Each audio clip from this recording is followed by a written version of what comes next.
আল্লাহর গুণবাচক নাম কয়টা আছে? কয়টা? Very nice. আরবি যারা জানে, আরবি হাতের প্রত্যেকের হাত, আমি আসার সময় নোবেলের হাতটা আমি চেক করলাম যে ঠিক আছে না নাই, অটোওয়ালার হাতটা দেখলাম, আরো কয়েকজন বন্ধু বান্ধবের হাতটা দেখলাম, বলতেছে হাত দেখতেছে কেন? আমি বলছি হাত দিয়ে আজকে শুরু হবে। হাতের মধ্যে দুইটা সংখ্যা আছে, আরবি দুইটা সংখ্যা। যে কোনো হাত, ডান হোক আর বাম হোক, একটা একদম একটু সাইড করা একটা একের মতো একটা জিনিস আছে না, একের মতো। দেখি একটু হাতের দিকে দেখি। আচ্ছা, তার পাশে দেখবো যে এরকম করে মানে দুই টাই বাদলে যেরকম হয় এরকম করে একটা জিনিস আছে। এই একের মতো যে একটা যে রেখা আছে সেটা হচ্ছে এক, আর এই যে টাই বাঁধার মতো যেটা এটা হচ্ছে ৮। ১ আর ৮ মিলে ১৮ না? ১ আর ৮ কত হয়? কত? ১৮। ১৮কে উল্টাইলে কত হয়? কত? ৮১ আর ১৮ যোগ করলে কত হয়? কত? হ্যাঁ, ৯৯। আল্লাহর নাম কয়টা? কয়টা?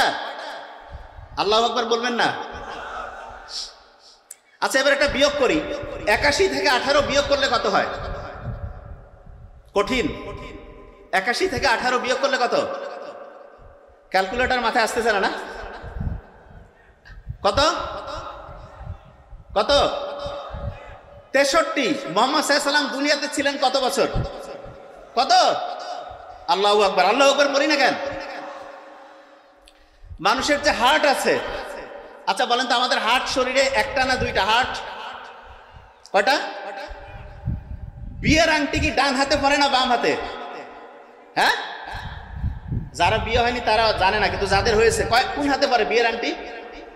বাম হাতে।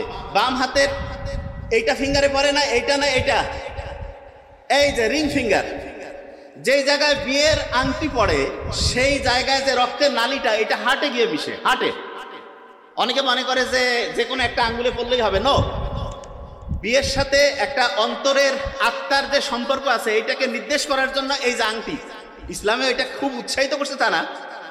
তা একটা বিয়েতে একটা ফিঙ্গারে আঙ্গুলের মধ্যে হচ্ছে যে আমরা আংটি পড়ি, এবং সেই আংটিটার রাস্তাটা হার্টে গিয়ে মেশে।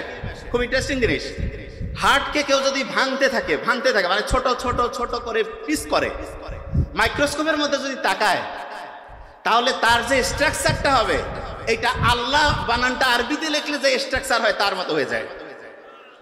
বুঝি নাই তো কি বলছি? বুঝতে পারছি?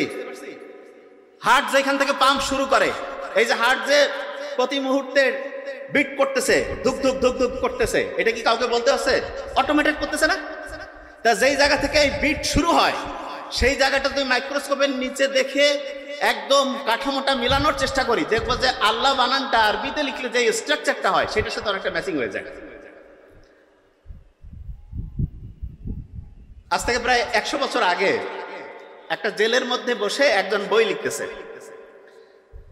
তা উনি যে বইটা লিখতেছে সেটা পরবর্তীতে নোটবুক আকারে আসছে। নোট, এরকম একটা নোটবুক আকারে আসছে। তো সেই নোটবুকের মধ্যে উনি লিখছে যে বড় বড় কোম্পানি আছে, এই কোম্পানিগুলো কিভাবে সারা পৃথিবীতে প্রত্যেকটা এলাকার, প্রত্যেকটা জাতির, প্রত্যেকটা ছোট্ট ছোট্ট দেশের যে কালচার আছে, যে সংস্কৃতি আছে, এটাকে ধ্বংস করে আস্তে আস্তে আস্তে আস্তে তারা ওই দেশগুলোকে হচ্ছে নিজেদের নিয়ন্ত্রণে নেবে। আজ থেকে ১০০ বছর আগে একটা জেলের মধ্যে একজন মানুষ লিখতেছে। ওনাকে যে জেলে ঢুকাইছিল তার কারণ হচ্ছে উনি এটা নিয়ে বক্তব্য দেওয়া শুরু করছিল। তখন যাদের স্বার্থে আঘাত হাঁটতেছিল ওরা বলতেছে এই লোক যদি বাইরে থাকে আর যদি এরকম করে কথা বলতে থাকে তাহলে তো মানুষজন আমাদের কায়দা কানুন ধরে ফেলবে। কায়দা কানুন যদি মানুষজন ধরে ফেলে তাহলে মানুষজনকে আমরা হচ্ছে তাদের যে ঐতিহ্য, তাদের যে কৃষ্টি সেইখান থেকে ধ্বংস করে কিভাবে তাদেরকে আমরা আমাদের হচ্ছে যে দাসে পরিণত করবো, এটা কিভাবে সে করবো? এইটা করার ক্ষেত্রে বড় বাধা হচ্ছিল ওই লোকটা। তখন ওনাকে কি করলো যে আপনাকে হচ্ছে যে বিভিন্ন আপনি মানুষজনকে হচ্ছে ফুসলায় ফাসলায় খারাপ করতেছেন, এই জন্য আপনাকে হচ্ছে জেলে পাঠায় দিল। তা তখনকার সময়ও এখনকার সময় আয়না ঘরে যে অবস্থা হয় তখনকার সময় লোক এত খারাপ ছিল না। দেখা যায় তো জেলের মধ্যেও মোটামুটি মানবিক যে মানুষের প্রতি যে একটা কর্তব্য দায়িত্ব সেটা পালন হইত। তো এখানে উনি লিখতেছে যে কিভাবে এই বড় বড় কোম্পানিগুলো বিভিন্ন দেশের যে ঐতিহ্য সংস্কৃতি এটাকে ধ্বংস করে দাসে পরিণত করবে। তো ওইখানে উনি একটা ইন্টারেস্টিং জিনিস লিখছে, সেটা কি জানেন? সেটা হচ্ছে এমন একটা সময় আসবে যখন মানুষ সামগ্রিক যে একসাথে থাকা যে পরিবারগুলো আছে এই পরিবারগুলো ভাগ হবে। উনি লিখতেছে, দেখেন আপনি ইন্টারেস্টিং কি কারণে। একটা ফ্যামিলি ভেঙে যদি 2টা 3টা 4টা হয়, প্রত্যেক ফ্যামিলিতে আলাদা চুলা হবে, আলাদা ফ্রিজ হবে, আলাদা রাইস কুকার কারি কুকার লাগবে, আলাদা টেলিভিশন লাগবে। তার মানে প্রত্যেকটা আলাদা আলাদা আলাদা জিনিস। তখন আলাদা যত জিনিস হবে তত জিনিস বিক্রি হবে, তত আস্তে আস্তে মানুষ কি হবে ওই জিনিসগুলো কিনতে থাকবে এবং দেখা যাবে যে কোম্পানিগুলোর বিক্রি ক্রমাগত বাড়বে। এবং মানুষ আজ থেকে আপনি চিন্তা করেন 30-40 বছর আগে আমাদের মা বাবারা, আমাদের চাচা চাচিরা কত অল্প ইনকাম করতো, কিন্তু কত সুন্দরভাবে পরিচালিত হতো পরিবারগুলো।